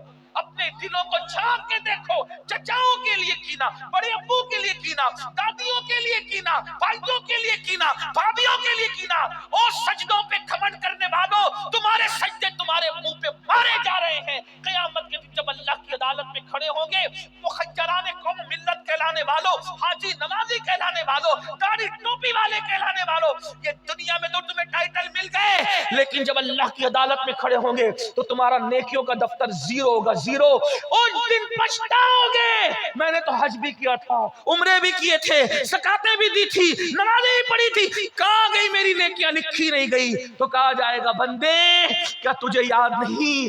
اللہ کے رسول نے فرمایا کہ جس کے دل میں مسلمان کے لیے کینہ ہے اس کی نیکیاں تو ضائع ہو گئی، اس کی نیکیاں تو لکھی نہیں گئی، ان کے منہ میں مار دی گئی ان کی نیکیاں۔ کیا بنے گا آپ کا؟ کیا بنے گا؟ کب تک نفرتوں کے سوداگر بن کر زندگی گزارو گے؟ ہم نفرت کے لیے نہیں آئے، ذات کے لیے لڑنا کتوں کا کام ہے، انسانوں کا کام نہیں۔ اپنی ذات کے لیے کتے لڑتے ہیں، انسان نہیں لڑا کرتے۔ آج ہم اپنی ذات کے لیے لڑ رہے ہیں، چھوٹی چھوٹی باتوں پہ لڑ رہے ہیں۔ ایک کی بکری نے دوسرے کے آنگن میں پیشاب کر دی، اسی پر قتل ہو جاتا ہے۔ میرے آنگن میں تیرا کچرا کیوں آ گیا، اسی پہ جھگڑے ہو جاتے ہیں، پولیس اسٹیشنوں میں مقدمے لکھائے جاتے ہیں۔ کیا سوچتے ہوں گے وہ لوگ بھی کہ کچرا پھینکنے پہ مقدمے؟ شرم نہیں آتی؟ کس مذہب اسلام کی بات کرتے ہو؟ گوشت تو مچھلی داڑھی ٹوپی والے صرف نہیں، داڑھی اور ٹوپی کی اہمیت اسلام میں ضرور ہے، ہم اس کا مذاق نہیں اڑاتے، لیکن اللہ کے رسول نے فرمایا التقوی ہاں ہونا، تقوی یہاں ہے، اس دل میں تقوی ہے۔ محبت والا دل نہ ہو، اقبال نے کہا تھا درد دل کے واسطے پیدا کیا انسان کو، ورنہ عبادت کے لیے کچھ کم نہ تھے کروں بیاں۔ تمہیں پتا ہے شب قدر میں جبریل اور جو فرشتے آتے کیوں آتے ہیں؟ سال بھر فرشتے اور جبریل اللہ سے کہتے ہیں اللہ ہمیں زمین پہ جانے دے اور ان کی زیارت کرنے دے جو عبادت ہم نہیں کر سکتے، اور وہ لوگ ہم نہیں کر سکتے وہ عبادت جو مسلمان کرتے ہیں ان کی زیارت کرنے دے۔ تو کون سی عبادت ہے جو جبریل نہیں کر سکتے؟ توجہ ہے؟ کون سی عبادت ہے جو جبریل نہیں کر سکتے؟ کون سی عبادت ہے جو فرشتے نہیں کر سکتے اور آپ اور ہم کرتے ہیں؟ اور جبریل کھاتے نہیں نا میرے عزیز، جبریل کھاتے نہیں ہے نا، وہ کھانے سے محفوظ ہے، پاک ہے۔ تو کیا ہوتا ہے؟ اب وہ عبادت جو جبریل نہیں کر سکتے تم کرتے ہو، کون سی؟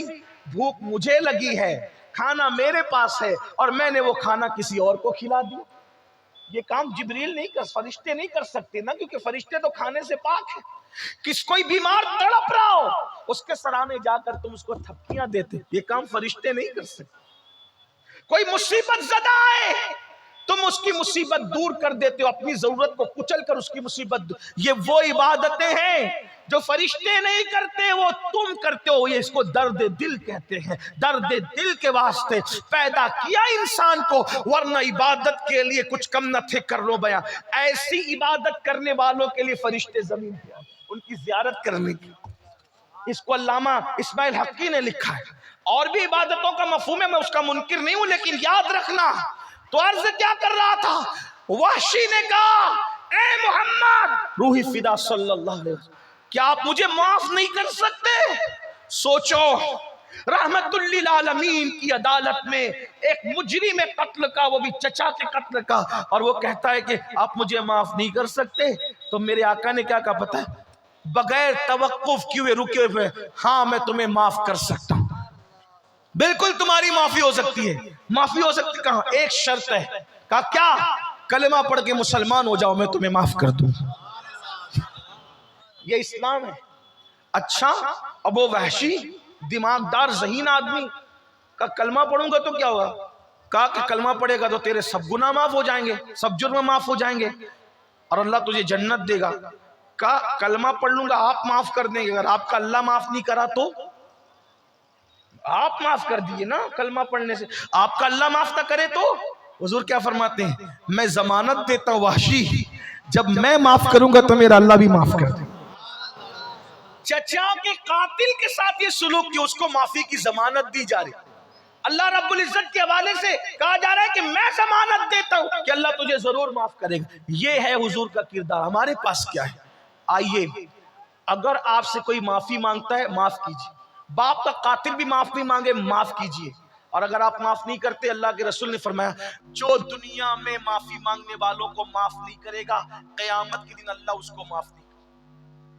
محبتوں کے سفیر بنو، محبتوں کو عام کرو۔ اللہ پاک کی بارگاہ میں دعا ہے کہ اللہ تعالی ہم سب کو محبتوں کو عام کرنے کی توفیق عطا فرمائے۔ یہ آج کل جو آپ نے کھول رکھا ہے نفرتوں کی دکانیں، مومن نفرت نہیں کرتا، مومن کے دل تو نرم ہوتے ہیں، پیار سے بھرے ہوتے ہیں، اور یہی نفرتوں اور خود غرضیوں کا ماحول ہے کہ جب رشتے ڈھونڈنے نکلتے ہو نا میرے بھائی، تو بھی سوچتے ہو کہ جہیز زیادہ کہاں سے ملے گا، پیسے زیادہ کہاں سے ملیں گے، اور یہ کہاں سے ملے گا، وہ کہاں سے ملے گا۔ یہ لالچ چھوڑو، اللہ کی بارگاہ میں توبہ کرو۔ میرے بھائیوں، میری بہنوں، میں اپنی بہنوں سے بھی کہتا ہوں، یاد رکھنا یہ ساری چیزیں جو ہم نے خود غرضی اور دنیا پرستی کے لیے کر رکھی ہے، اسی کی وجہ سے اتنا نقصان ہو رہا ہے کہ آج مسلمانوں کی بیٹیاں دوسروں کا ہاتھ پکڑ کر کے جا رہی ہیں۔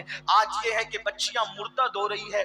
آپ کو پتہ نہیں ہے، سب بچیاں ایسی نہیں ہوتی، لیکن میری بہنوں، میرے بھائیوں، اپنی غلط روش سے اپنی بچیوں کا کتنا نقصان ہو رہا ہے۔ یہ جو بچیاں معاذ اللہ کبھی کبھی جسم بیچنے لگتی ہے، غلط رستے پہ چلی جاتی ہے، وجہ کیا ہے کہ آپ لوگوں نے تو شادیوں کو مہنگا کر رکھا ہے، جہیز کے نام پر، اس کے نام پہ، اس کے نام پر، تو اچھی خاصی بچیاں مجبور ہو کر کے سوچتی ہے کہ چلو چلو جو ہے وہ اب جسم بیچو اور یہ کرو اور وہ کرو اور وہ کرو۔ حالانکہ میں ان کی تائید نہیں کر رہا ہوں، مجبوری کے اندر انسان کو اتنا گرنا نہیں چاہیے، لیکن وہ راستے پر انسان خود بخود چلا جاتا ہے۔ مجبوریاں انسان کو غلط راستے پر لے جاتی ہے، غلط راہوں پہ لے جاتی ہے۔ میں اپنے جوانوں سے کہتا ہوں، سوچو تو صحیح، تم نے جہیز کی وجہ سے، پیسوں کی وجہ سے، مالداری کی وجہ سے غریب بچیوں کو نظر انداز کر رکھا ہے، غریب بچیوں کو چھوڑ رکھا ہے۔ جب رسول اللہ کی امت کی بیٹیاں لوجوں میں بکتی ہوگی، ان کی آبروؤں کا نیلام ہوتا ہوگا، ان کی آبروؤں کا سودا ہوتا ہوگا، تو اللہ کے رسول کے دل پہ کیا گزرتی ہوگی؟ جب تم قیامت کے دن جاؤ گے رسول اللہ کو منہ دکھانے کے لیے، اور حضور کہیں گے کہ تیری غلط رسومات کی وجہ سے میری امت کی بیٹیاں بک رہی تھی، ان کی آبرو اور حیا بک رہی تھی، اور حضور نے تم سے منہ پھیر لیا، تو تم کیا کرو گے؟ اتنا ظالم معاشرہ بنا رکھا ہے کہ آج بیٹیاں غلط رستے پہ جاری، ہمارے یہ جہیز کی رسمیں، یہ پیسوں کی رسمیں، یہ دولت کی رسمیں، بھکاری بنے ہو۔ رسول اللہ نے کون سا جہیز دیا؟ حضور کے یہاں شادیاں ہوئی تو کون سا جہیز لیا، کون سا جہیز دیا؟ بلکہ لوگ اس موقع پہ دیندار لوگ بھی لالچ کا شکار ہوتے ہیں۔ یاد رکھنا، تمہاری دینداریاں تمہارے منہ پہ مار دی جائے گی۔ منافق نہ بنو، جو بولتے اس پہ عمل کرو۔ یا ایھا الذین آمنوا لما تقولون ما لا تفعلون، وہ کیوں کہتے ہو جس پہ تم خود عمل نہیں کرتے؟ رشتے ڈھونڈنے نکلتے ہو تو وہ جگہ، وہ مکان ڈھونڈتے ہو جہاں جہیز کی بھیک ملے گی، لالچ سے جاتے ہو۔ اگر سب جہیز کی لالچ میں پڑیں گے تو شریف بیٹیوں کا رشتہ کہاں سے آئے گا؟ غریبوں کا کون ہوگا؟ اور یاد رکھنا، اپنے جوانوں سے کہتا ہوں، میرے جوانوں، کسی کا بھی دیا ہوا جہیز آخری دم تک تمہارا ساتھ نہیں دے سکتا، مگر یاد رکھنا، اگر تم نے کسی غریب کی بیٹی کو جہیز کے بغیر گھر لایا اور اس کے دل سے دعا نکل گئی تو انشاءاللہ وہ دعا تمہاری نسلوں تک کام آئے گی۔ جہیز نسلوں تک کام نہیں آئے گا، جہیز نسلوں تک کام نہیں آئے گا، لیکن دعائیں نسلوں تک کام آئے گی۔ میں تو آخری بات کہنے چلا تھا لیکن اشارہ ہوا، ایک بات اور سن لیں، بس اس پہ بات پوری کی۔ ایک بات اور، حالانکہ اتنی رات گئے، میں خود بھی تقریر کو پسند نہیں کرتا، میں لوگوں سے کہتا ہوں کہ میں ہنسا نہیں پاتا ہوں تقریر میں، تو مجھے 11 بجے مائک دے دیا، لیکن کچھ لوگوں کے اپنے تقاضے ہوتے ہیں، تو بہرحال سن لے۔ اپنی بہنوں سے بھی کہتا ہوں، اپنے بیٹوں کو بیچو مت بیچو، جہیز کے بدلے بیٹوں کو مت بیچو۔ جب تم شادیاں کرنے نکلتی ہو تو بڑے گھر کی بیٹیاں، پڑھی لکھی بیٹیاں بہت ڈھونڈنے نکلتی ہو۔ ایک بات آپ سے کہوں، بہت قیمتی بات، کچھ یاد رہے نہ رہے، اچھا ڈاکٹر، اچھا شوہر ہو یہ ضروری نہیں، خوبصورت لڑکی اچھی بیوی ہو یہ ضروری نہیں،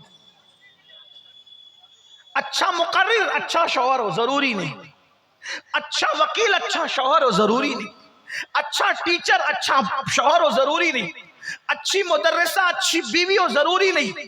تو میری آپ سے گزارش یہ ہے، مالدار وکیل ڈاکٹر شادی کے موقع پہ ڈھونڈنے مت نکلو، توجہ ہے، وکیل ڈھونڈنے نکلو مقدمے کے لیے، دھیان رکھنا بہت قیمتی بات کہنے جا رہا ہوں، آپ کی توجہ، وکیل ڈھونڈنے نکلو مقدمے کے لیے، وکیل کی ضرورت مقدمے میں ہے، ڈاکٹر ڈھونڈنے نکلو علاج کے لیے، علاج کے وقت ڈاکٹر کی ضرورت ہے، ٹیچر ڈھونڈنے نکلو پڑھنے لکھنے کے لیے، پڑھائی کے لیے ٹیچر کی ضرورت ہے، شادی کرنے نکلو ڈاکٹر وکیل ٹیچر انجینئر مولانا خطیب ادیب ڈھونڈنے کی ضرورت نہیں۔ جب شادی کرنے نکلو تو عورت اچھا شوہر ڈھونڈے اور شوہر اچھی بیوی ڈھونڈے۔ شادی ہم کیا کر رہے ہیں، شادی میں ڈاکٹر ڈھونڈ رہے ہیں تو ڈاکٹر تو ملتا ہے اچھا شوہر نہیں ملتا ہے نا، ہم شادی کے موقع میں مالدار ڈھونڈ رہے ہیں، مالدار تو مل جاتی اچھی بیوی نہیں ملتی۔ تو جب شادیوں کے لیے نکلو تو صرف اچھا شوہر تلاش کرو، صرف اچھی بیوی تلاش کرو، اور یاد رکھنا کوئی ان پڑھ بھی کبھی اچھے شوہر کا کردار نبھا سکتا ہے، کوئی غریب بھی کبھی اچھی بیوی کا کردار نبھا سکتی ہے اگر اس کے دل میں اللہ کا خوف اور خشیت موجود ہے تو۔ یہ بات یاد رکھنا، آج ہم سب ڈھونڈ رہے ہیں اچھی بیوی نہیں ڈھونڈ پا رہے کیونکہ ہم نے بیوی کی حیثیت سے ڈھونڈا ہی نہیں، ہم سب ڈھونڈ رہے ہیں اچھا شوہر نہیں ڈھونڈ پا رہے کیونکہ ہم نے اچھے شوہر کی حیثیت سے ڈھونڈا ہی نہیں، ہم تو سودے بازی کے لیے نکلے۔ یہ مشرکوں کی رسومات تھی جس کو تم نے اپنایا، اور یاد رکھنا یہ اصلاح معاشرہ کے جلسے معاف کرنا آپ کو جنت میں شاید نہ لے جا سکے،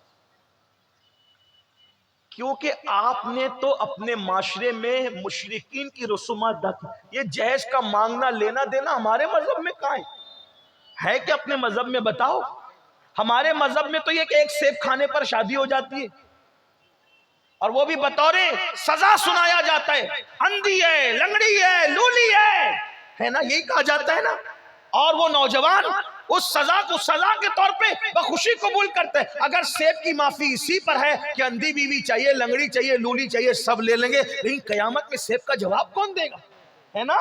کوئی جہیز تھا ساتھ میں، کوئی کپڑے تھے ساتھ میں، کیا تھا؟ غوث پاک صرف بریانی کھانے کے لیے؟ غوث پاک کے والد بزرگوار کا یہ کردار نہیں آپ کے سامنے؟ بہنوں سے پوچھتا ہوں مصیبت میں صرف غوث پاک کو پکارتی ہو، کبھی غوث پاک کی امی ابا کا کردار بھی دیکھا؟ اور غوث پاک کی امی یہ بھی نہیں کہتی آنے والا تو اجنبی مسافر ہے، میں اس کے ساتھ کیسے جاؤں، اس کا تو خود کا گھر بھی نہیں ہے، خود کا مکان نہیں ہے، کیسے ابو صالح سے نکاح ہو؟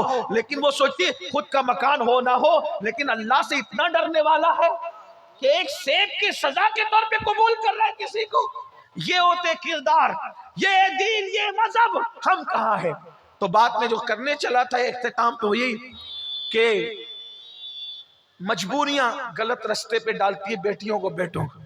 ایک مرتبہ کا واقعہ ہے، 5-7 بہنیں تھیں، 5-7 بہنیں تھیں، ان کو رشتے نہیں آ رہے تھے، جیسے آج کل ماحول ہے، غریب کو کوئی نہیں پوچھ رہا ہے، دیندار لوگ بھی نہ صرف جلسے میں کہتے ہیں حضرت تقریر کرنا، حضرت کی تقریر پہ کون عمل کر رہا ہے؟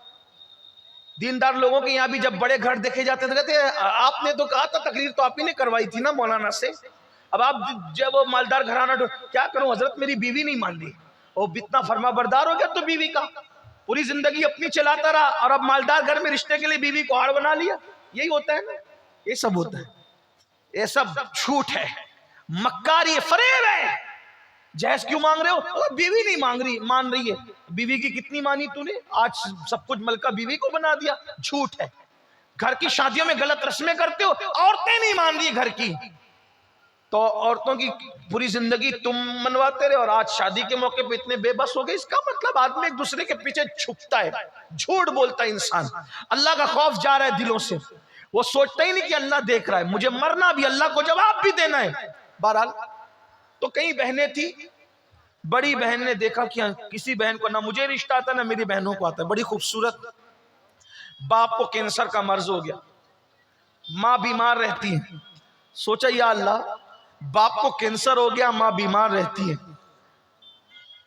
کوئی ہماری مدد نہیں کرتا، کوئی ہماری امداد نہیں کرتا، چلو ایک کام کرتے ہیں، بازار حسن میں رات کو عورتیں اپنا جسم بیچتی ہیں تو ہم بھی چپکے سے جا کر کے اپنی آبرو کو بیچیں۔ اس نے برقع پہنا اور جہاں عورتیں اپنے جسم کی نمائش کر کے اپنی آبرو کو سودا کرتی تھی وہاں جا کے بیٹھ گئی۔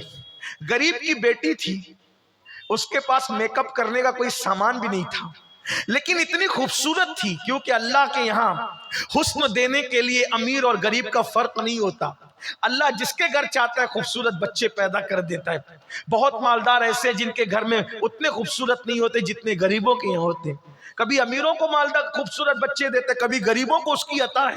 بہت خوبصورت بیٹی تھی، غریب باپ کے گھر میں پیدا ہو گئی، اور باپ بیمار رہتا ہے، کینسر کا مریض ہے، ماں بیمار رہتی ہے، دوا کو پیسے نہیں، لوگ مدد نہیں کرتے، امداد نہیں کرتے۔ ہاں ہماری قوم کی بھی کئی بچیاں لاجوں میں آبرو بیچتی ہوگی، کیونکہ تم لوگ ہو، تم لوگ، ہاں تم لوگ، کہ تم لوگ پیر کی چادر، پیر کی مزار پر 1,00,000 کی چادر تو چڑھا سکتے ہو، لیکن 500 کی چادر کسی غریب کے سر پہ دوپٹے کی شکل میں نہیں ڈال سکتے۔ اور یہ تقریریں جب کوئی کر کے جاتا ہے تو تم اسے گالیاں دیتے ہو، وہاں بھی آ گیا تھا اور دین کا مذاق اڑانے والا آ گیا تھا۔ میں کہتا ہوں ہم چادروں کا مذاق اڑانے والے نہیں ہیں، لیکن چادر کی 1,00,000 کی ضرورت ہمارے پیر کو نہیں ہے، غریب کی بیٹی کو ہے۔ میں یہ نہیں کہنا چادر نہ چڑھاؤ، لوگ ہمیں گالیاں دیتے رہیں، لیکن اللہ کی عدالت میں انہیں بھی کھڑے ہونا ہے، اللہ کی عدالت میں ہم بھی کھڑے ہونا ہے، ہم اپنی ذمہ داری پوری کیے جا رہے ہیں۔ پیر کے مزار پر 1,00,000 کی چادر کی بجائے 500 کی چادر چڑھا دے اور وہ رقم بچا کر کسی غریب کو سہاگن بنا دے اپنے پیر کے اصالے ثواب کے لیے۔ کیوں؟ اگر میرا پیر جنتی ہے تو میرے پیر کو 1,00,000 کی چادر کی ضرورت نہیں، جنت کی چادر تو اس کو اڑا دی گئی ہے۔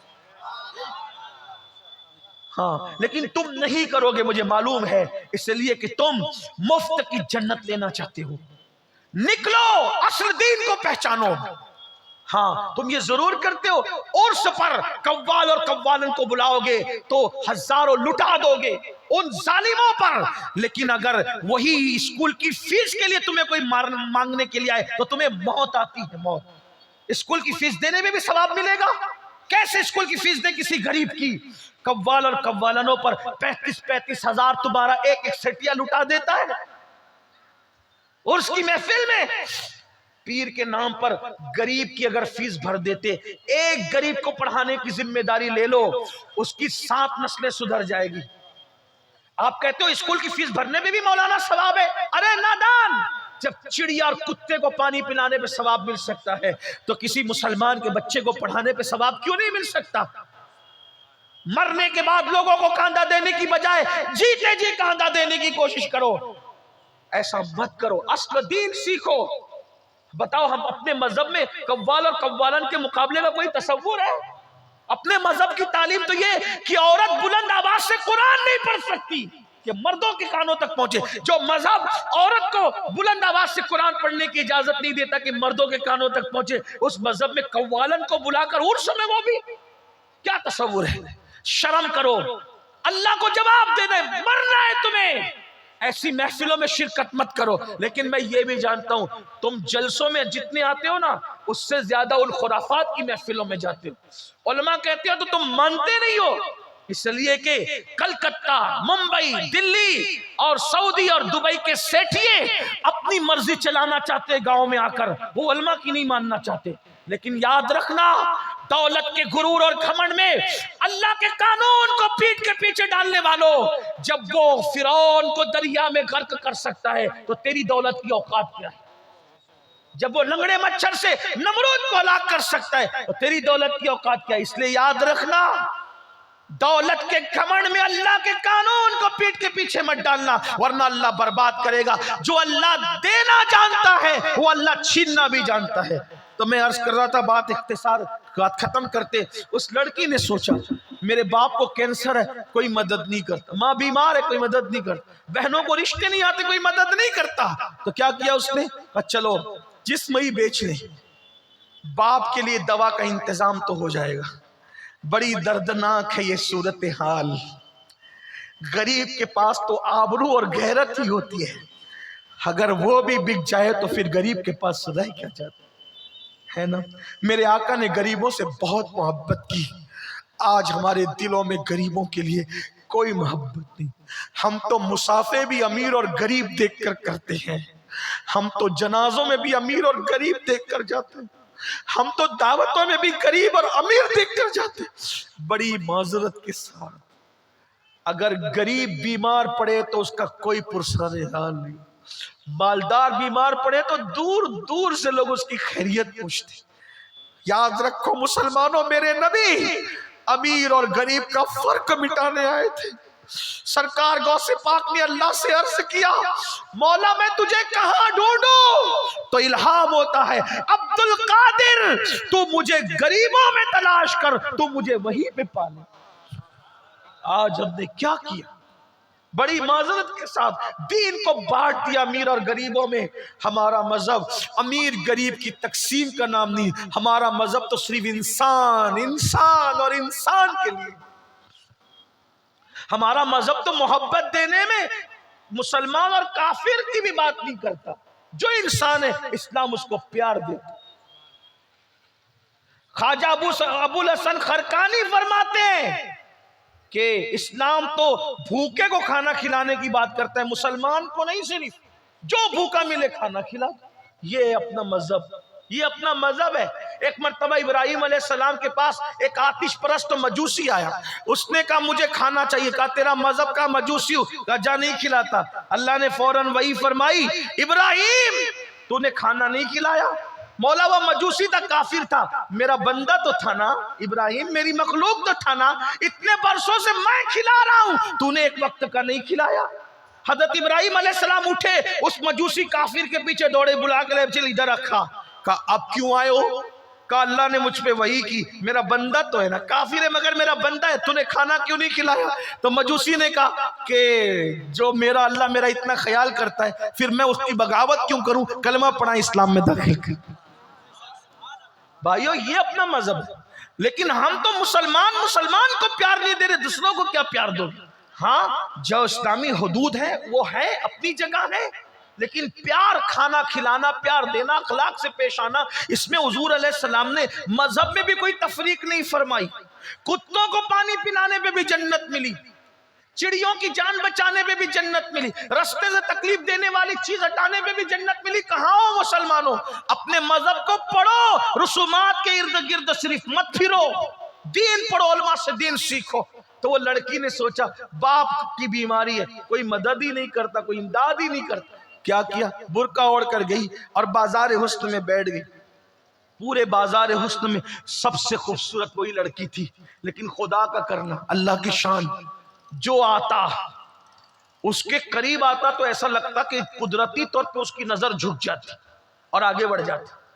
یہ دیکھتی رہتی کہ اب آ کر کوئی سودا کرے گا، اور اب آ کر، کیونکہ ابھی تک اس نے کبھی آبرو بیچی نہیں تھی، پہلا اتفاق تھا، سوء اتفاق، غربت لائی تھی آبرو بیچنے کے لیے، لیکن جیسے کوئی آتا اس کی نظر جھک جاتی، دیکھتا ہی نہیں اس کو، آگے بڑھ جاتا، دیکھتا ہی نہیں آگے بڑھ جاتا۔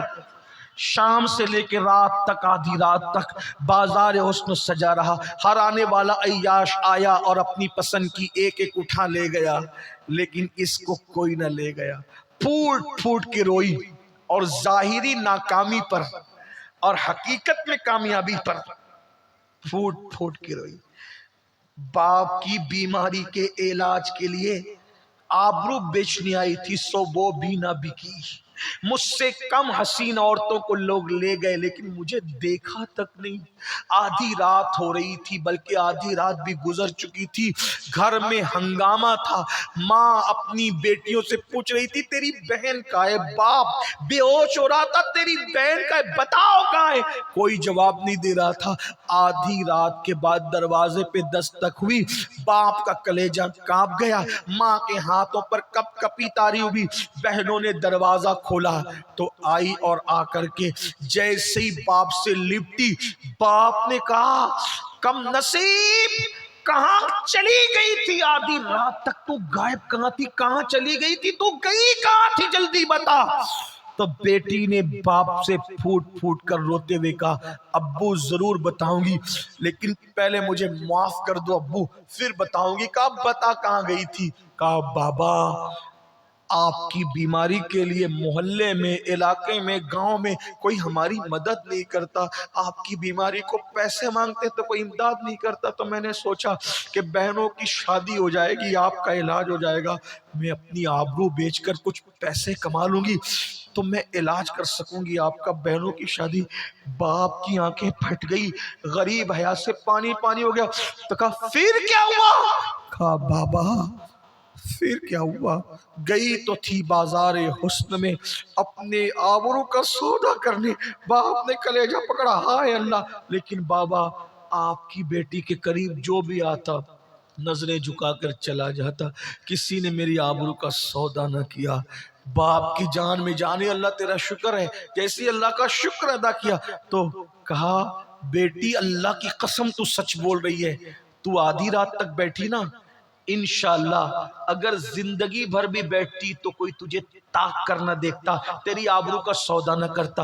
تو بیٹی نے کہا ابا آپ کو اتنا یقین کیسے ہے کہ کوئی میری طرف تاک کر نہ دیکھتا، میری آبرو کا سودا نہ کرتا؟ تو باپ نے کہا مجھے نبی کے فرمان پہ یقین ہے، اللہ کے رسول نے فرمایا کما تدین تدان، تم جیسا کرو گے تمہارے ساتھ ویسے ہی کیا جائے گا۔ بیٹی جب تیرے باپ نے کسی عورت پر غلط نظر نہیں ڈالی تو میری بیٹی پر کوئی غلط نظر کیسے ڈال سکتا ہے؟ تیرے باپ نے جب بھی کسی کو دیکھا تقدس کی نگاہ سے دیکھا۔ تو میرے آقا علیہ السلام کے دیوانوں یاد رکھو، بدلو، محبت عام کرو، جہیز کی لعنت ختم کرو، آپس کے اختلافات ختم کرو، ہاں مگر یاد رکھنا محبت اسی سے ہوگی جو میرے آقا سے محبت کرے، جو آقا کی گستاخی کرے پھر اس کے لیے ہمارا تو معاملہ یہی ہے کہ نبی سے جو ہو بیگانہ۔ تاج الشریعہ مسلک بیان کر رہے، انہی کے نام کی کانفرنس ہے، نبی سے جو ہو بیگانہ اسے دل سے جدا کر دے، پیدر مادر برادر جان و مال ان پر فدا کر دے۔ آپس میں محبت کرو، پیار کرو اور ایک دوسرے کو معاف کرو، تم ایک دوسرے کو معاف کرو اللہ تمہیں معاف کرے گا۔ شادیوں کی فضول خرچیاں ختم کرو، غریبوں کی بچیوں کو بھی اپناؤ۔ دیکھو جب شادی کرنے نکلو تو اپنی رشتہ داریوں میں پہلے دیکھو کوئی غریب ہے اس کو پرائیورٹی دو، بعد میں باہر نکلا کرو، اس کی بہت برکتیں ہوگی۔ اللہ پاک توفیق بخشے، گفتگو کے درمیان کوئی غلطی ہو تو اللہ تعالیٰ معاف کر دے۔